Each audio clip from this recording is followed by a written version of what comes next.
Good morning, students. How are you?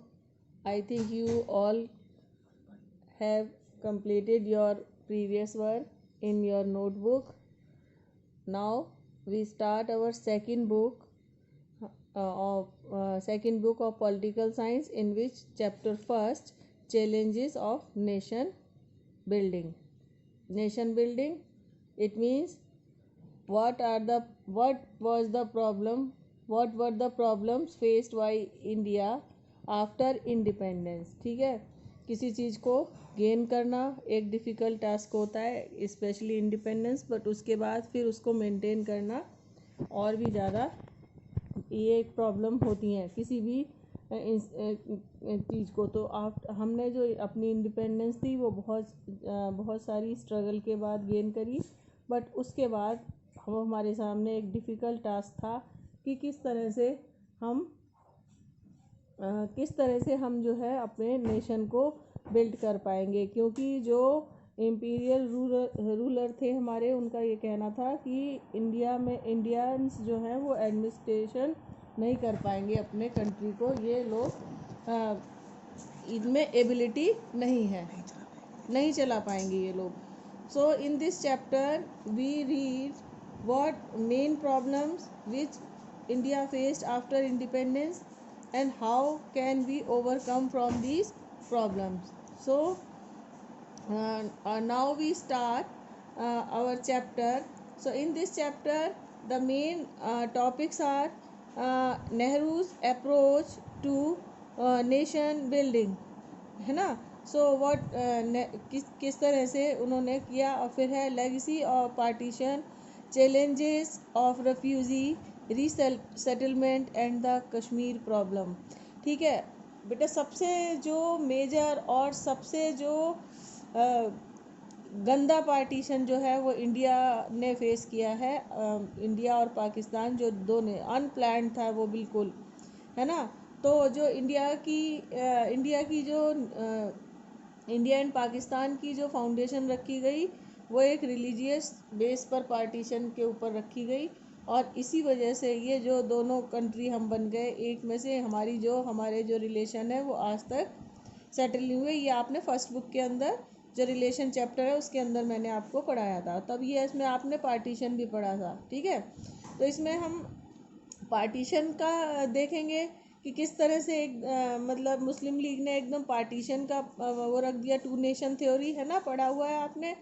Refugee आप जानते हो, जो शरणार्थी एक कंट्री से दूसरे कंट्री में आते हैं, ठीक है ना, उनकी रीसेटलमेंट की. दोनों साइड से बेटा, दोनों बॉर्डर को इधर से मुस्लिम उधर गए और उधर से हिंदू एंड सिख इधर इस वाले इंडिया में आए.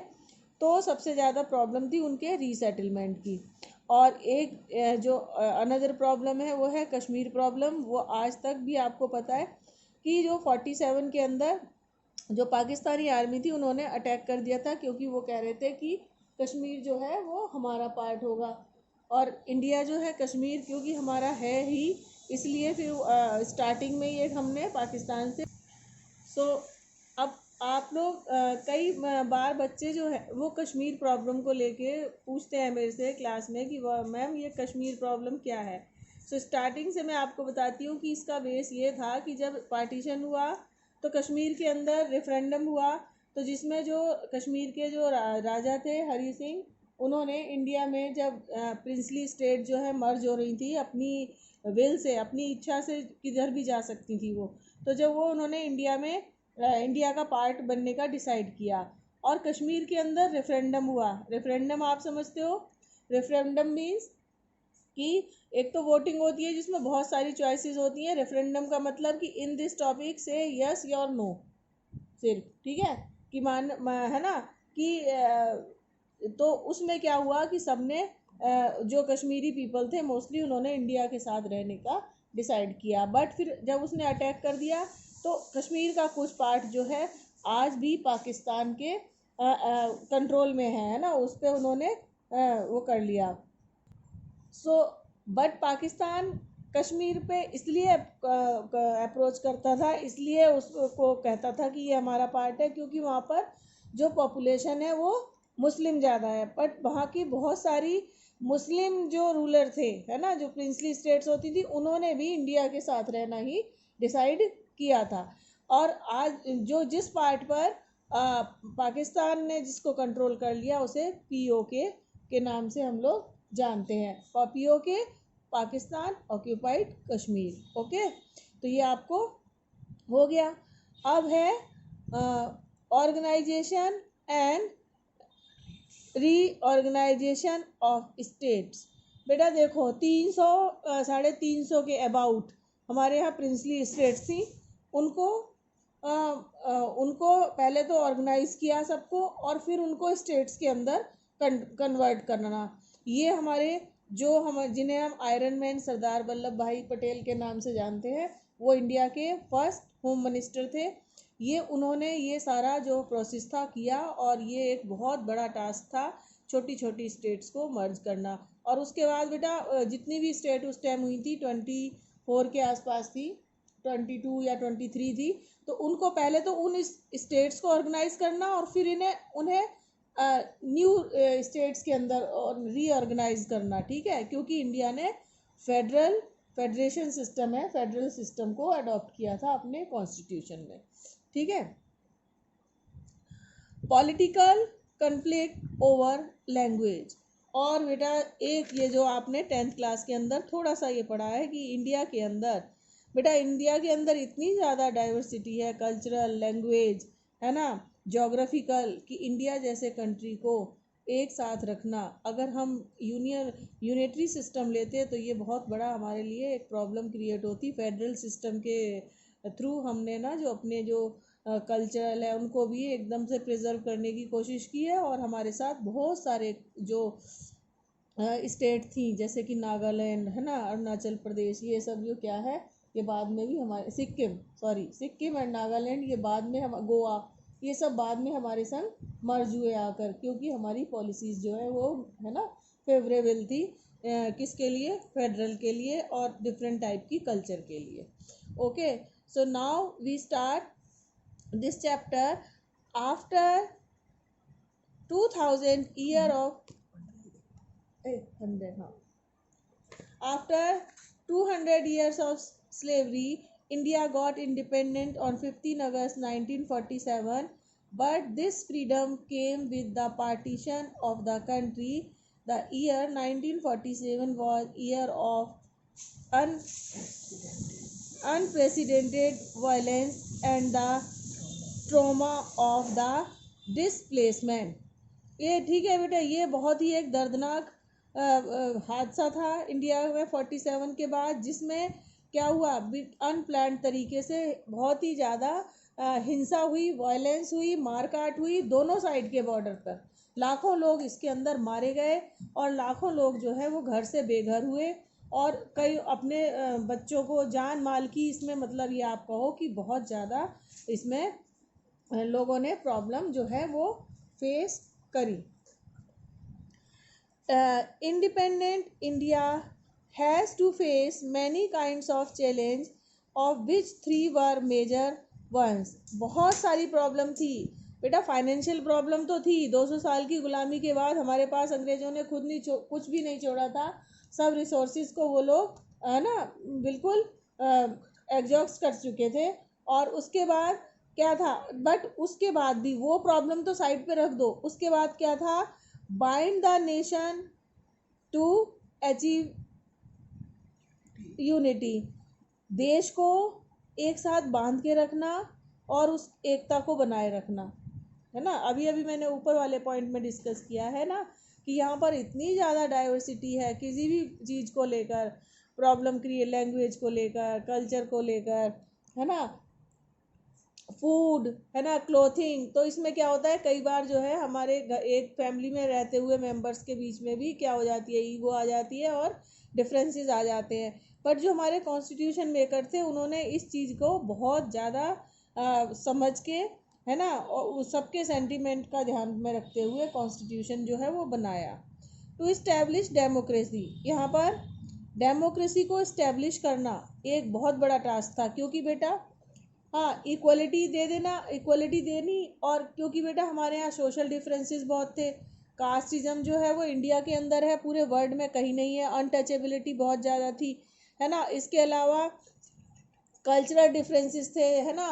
तो इसको अब उसको डेमोक्रेसी को बनाए, और दूसरा ट्रेनिंग भी देनी थी बेटा। हम लोगों ने तो 200 साल और उससे पहले मुगलों की, तो हमें डेमोक्रेसी का आइडिया नहीं थी। तो एक तो एजुकेशन देनी थी डेमोक्रेसी के रिगार्डिंग, ठीक है। और अचानक से हम एकदम से वो हुए और हमने डेमोक्रेसी को अडॉप्ट किया, ठीक है। तो अब उसको, मैं बार बार यही बात कहती हूँ, किसी चीज़ को गेन करना फिर भी आसान होता है और उसको मेंटेन करना और ज़्यादा मुश्किल होता है। तो हमने डेमोक्रेसी अडॉप्ट तो कर ली, बट आगे उसको हम कैसे मेंटेन करेंगे, ये भी हमारे जो लीडर्स थे उनके आगे एक बहुत बड़ा चैलेंज था, ठीक है। To ensure the development and well-being to all the section of society and involving politics for the economic development, सबको रिप्रेजेंटेशन मिले पार्लियामेंट के अंदर, स्टेट असेंबलीज के अंदर, जिससे वो अपने हर सेक्शन और सोसाइटी उसमें इन्वॉल्व हो।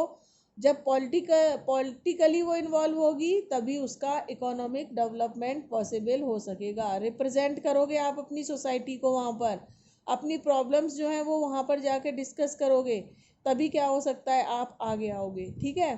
तो रिप्रेजेंटेशन हर सोसाइटी के हर मेंबर को मिले, ऐसा जो है वो हमारे जो लीडर्स थे उस टाइम, उनके सामने ये एक बहुत बड़ा चैलेंज था, ठीक है बेटा। अब आ जाओ next, Muslim league which was established for the protection of right of Muslim advanced the two nation theory, saying that India's nation of two people, Hindu and Muslim, are demanded separate nation for Muslim. Thus two area where Muslims were majority formed Pakistan, but one was the east and other was the west. India के अंदर जो मुस्लिम league party थी, हमने 10th class के अंदर पढ़ा है, इसके नेता, इसके जो लीडर थे बेटा वो कौन थे, मोहम्मद अली जिन्ना, है ना। जिन्होंने क्या किया, बिकॉज बेटा वो हमको इंडिपेंडेंस देना नहीं चाहते थे ब्रिटिशर्स, तो वो क्या करते थे, डिवाइड एंड रूल की पॉलिसी जो है वो करते थे, वो उसको फॉलो करते थे। तो उन्होंने मुस्लिम्स के माइंड में ये बात कर दी कि अगर आपको इंडिपेंडेंस मिल भी जाती है तो आप तो माइनॉरिटी में हो, किस तरह से अपनी कल्चर और अपने रिलीजन को आप प्रिजर्व कर पाओगे। तो ये जब थ्योरी वहाँ पर तो वहाँ से ही टू नेशन थ्योरी का जो आइडिया है वो स्टार्ट हुआ, और मुस्लिम लीग ने क्या कर दिया कि टू नेशन थ्योरी जो है वो पूरी वर्ल्ड के सामने रख दी, ठीक है। और उसमें ये कहा गया कि नाउ, अब इंडिया आफ्टर इंडिपेंडेंस यहाँ पर टू नेशन होंगे, one for the Hindus and other for the Muslim. Thus the two areas where Muslims were in majority formed Pakistan, but one was in east and other was in west, ठीक है। तो जो मुस्लिम dominating areas थे वो क्या था, waste में जो हमारा पंजाब था वहाँ पर मुस्लिम बहुत जाते थे, और ईस्ट के अंदर जो है वो बंगाल के अंदर बहुत ज़्यादा मुस्लिम्स थे, क्योंकि आपको बंगाल पार्टीशन भी आपको पता होगा।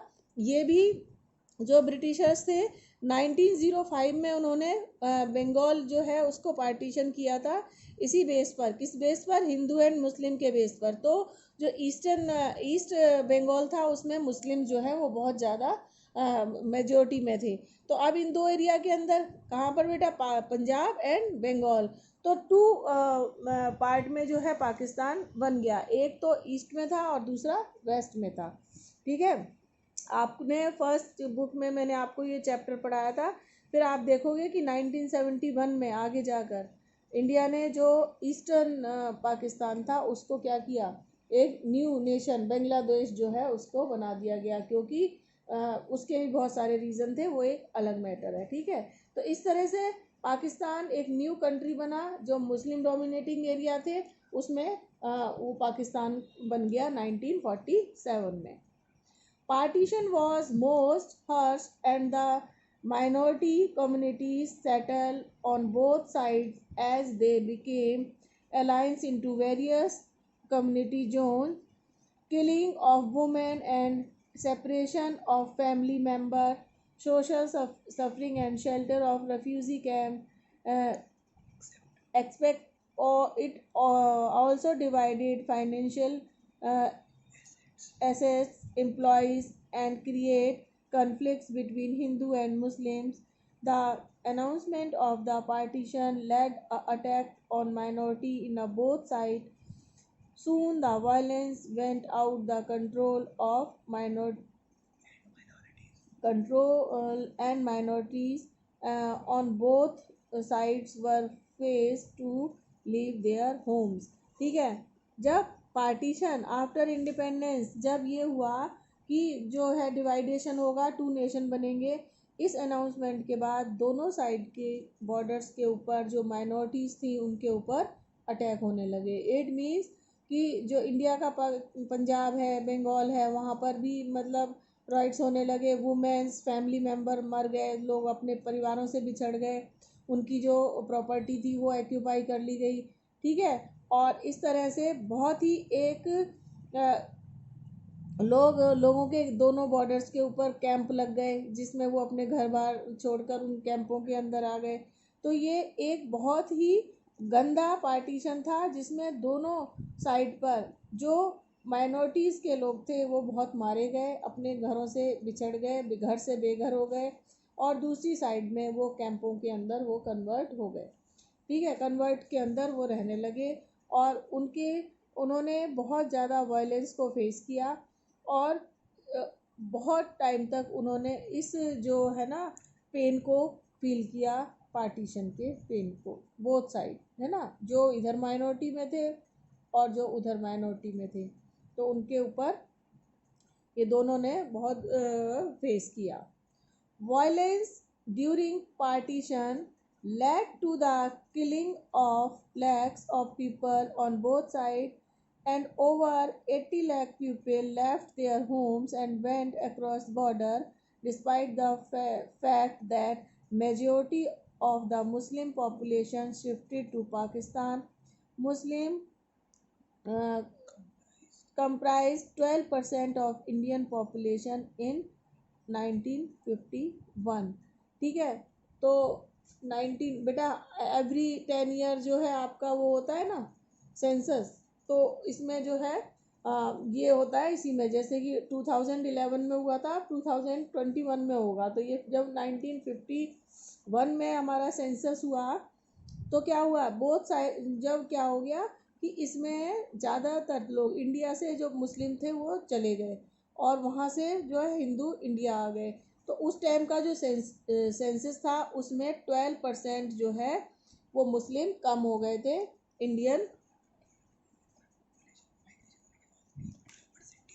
हाँ, तो ये जो है दोनों साइड से जो है वो दो पॉपुलेशन माइग्रेट हुई इधर से उधर. तो इंडिया में इतना सारे जाने के बाद 12% पॉपुलेशन ही यहाँ पर थी. With the independence of India, the British administration also announced the independence princely state, and they were given right to join either India or Pakistan or remain free if they so wishes. This gave rise to possibility of division of India into small mm, uh, prince principalities of different size, but Sardar Vallabh Bhai Patel played a significant role in negotiating with the princely states and successfully uh, successfully persuaded them from the part of Indian Union. ठीक है बेटा, जब होता है कि अब हमें तो चले ही जाना है तो इस तरह से यहाँ पर काम करके जाओ क्योंकि वो आगे जो है सरवाइव ना कर पाए. कई बार होता है ना कि घर खाली करके जा रहे हो तो उसमें बहुत ज़्यादा गंदगी मचा कर जाओ जिससे आने वाला जो है वो परेशान हो. तो वही ब्रिटिशर्स ने किया, क्या किया कि जो ब्रिटिशर्स थे, उन्होंने एक और प्रॉब्लम जो है वो इंडिया के सामने छोड़ के गए कि जितनी भी प्रिंसली स्टेट्स थी उनको इन्होंने ये कहा कि आप इंडिया में रहना चाहते हो तो इंडिया के साथ जा सकते हो, पाकिस्तान में मर्ज होना चाहते हो तो वहाँ जा सकते हो, और अगर आप इंडिपेंडेंट रहना चाहते हो तो आप इंडिपेंडेंट रह सकते हो। तो ये पॉसिबिलिटी, इससे क्या था, अब इसमें प्रॉब्लम ये थी कि जो है इसमें जो इंडिया के डिवीज़न की पॉसिबिलिटी बहुत ज़्यादा बढ़ रही थी। इट मीन्स कि इंडिया की जो यूनिटी है, हाँ, इंडिया की जो यूनिटी है उसके लिए ये डेंजर था। इंडिया जो है वो कई पार्ट्स में डिवाइड हो सकता था, है ना, उस टाइम भी और उसके बाद भी, ठीक है। तो ये जो एक बट मैंने अब स्टार्टिंग में ही मैंने आपको बता दिया था कि जो हमारे फ्रीडम फाइटर सरदार वल्लभ भाई Patel, first home minister of India, उन्होंने इसमें बहुत एक अपना इम्पोर्टेंट रोल प्ले किया। सबको जो प्रिंसली स्टेट थी उनको ज्वाइन करने में, इसीलिए उन्हें आयरन मैन कहा जाता है इंडिया का, है ना। उन्होंने नेगोशिएशन किया हर प्रिंसली स्टेट के साथ और डिफरेंट तरीके यूज़ करते हुए उनको इंडिया में मर्ज होने के लिए रेडी कर लिया, और ये उनकी एक बहुत बड़ी जो है अचीवमेंट थी। इट मीन्स इंडिया की ये बहुत बड़ी अचीवमेंट थी। There were 565 princely state at the time independence। ओ बेटा ये है, देखो कितनी थी, 565 प्रिंसली स्टेट थी इंडिया के अंदर। अब फिर बाद में हमारी हो गई थी 20s में आ गई थी, ठीक है, जो स्टेट बनी इंडिपेंडेंट इंडिया की कॉन्स्टिट्यूशन के according. The time of independence, most of the princely state agreed to join Indian Union quite easily, but the princely state of Hyderabad, Manipur, Junagadh, and the Kashmir were difficult to pursue. However, by the end of 1948, even they became the part of Indian union. Mostly state बेटा जो है वो India के अंदर willingly आ गई, उसमें कोई problem नहीं थी उनको। बट कुछ स्टेट्स हैं जैसे कि हैदराबाद, मणिपुर, जूनागढ़, कश्मीर मैंने अभी आपसे डिस्कस भी किया, ये इनको मनाना, इनको राज़ी करना थोड़ा मुश्किल हुआ, बहुत मुश्किल से ये राज़ी हुई। बट किसी भी तरह से 1948 के अंदर ये इंडिया का जो है वो पार्ट बन गई। After partition, the successful integration of princely states into Indian union, the next challenge was draw the internal boundaries of Indian state, है ना। अब बेटा ये तो हमने सबको अपने साथ मिला लिया, बट अब दूसरा था कि उन्हें रीऑर्गेनाइज करना, कि किस तरह से हम अब इन्हें इंडियन स्टेट के अंदर डिवाइड करें, किस तरह से, हाँ, जो स्टेट्स थी उनको कैसे डिवाइड करें, क्योंकि हमने federal system according to constitution जो है वो अडॉप्ट किया था। It was decided to draw the boundaries of linguistic basis. अब ये डिसाइड हुआ कि लिंग्विस्टिक बेस पर जो है हम अपनी, हाँ, लैंग्वेज के बेस पर जो है हम अपनी जो स्टेट्स हैं उन्हें डिवाइड करेंगे। But later on the matter was postponed for the fear of disintegration of Indian Union on the basis of language. This decision of central leadership was challenged by the local leader. But पहले तो इस base पर किया, but फिर उन्होंने इस plan को postpone कर दिया, क्योंकि उन्हें ये डर था कि अगर लैंग्वेज के बेस पे हम स्टेट्स को डिवाइड करते हैं तो लेटर ऑन क्या हो जाएगा, हमारे कंट्री जो है डिसइंटीग्रेशन उसका हो सकता है। क्योंकि बेटा जो साउथ की जितनी भी स्टेट थी वो रीजनल जो मतलब लोकल जो लीडर थे उन्होंने नेशनल लीडर्स के लिए एक ये चैलेंज क्रिएट कर दिया था। तो ये जो है प्रॉब्लम थी। widespread protest began the certain Andhra Pradesh during the Potti Shri Malu, a Congress leader, and the veteran Gandhian went to indefinite fast and led the death after the 56 days. Finally the separate state of Andhra Pradesh was formed in December 1952.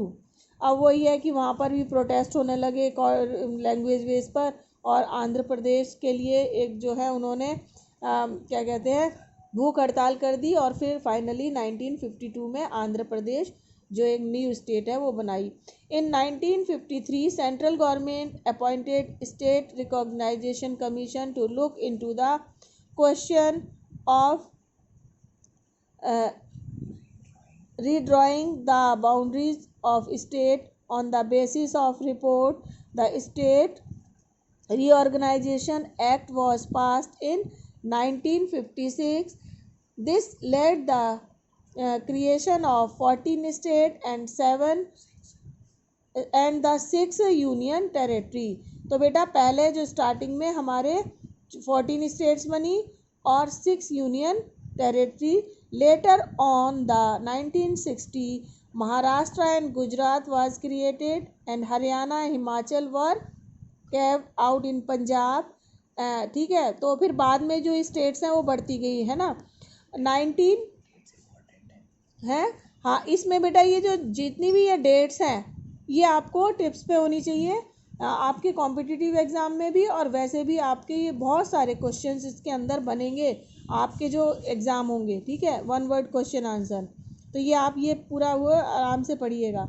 Maharashtra में Gujarat and the Punjab में से हरियाणा हिमाचल जो है new states बनी, और 1972 में Meghalaya Manipur Tripura. In 1987 Arunachal Pradesh and Mizoram were create in the northeast part of India. In 2000 Jharkhand, Chhattisgarh and Uttarakhand were created. On 14th June 2012 2014 Telangana was carved out of Andhra Pradesh and 29 state of Indian Union. अब बेटा इसमें भी और हो गया है आपका जम्मू कश्मीर वाला जो है वो और एड इसमें हो जाएगा है ना. यूनियन टेरिटरीज जो हैं वो अब इंक्रीज़ हो गई हैं, और आपकी स्टेट जो है वो अब 28 है. ठीक है इस time.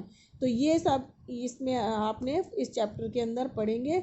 Another important topic we will discuss in a next period. So have a nice day.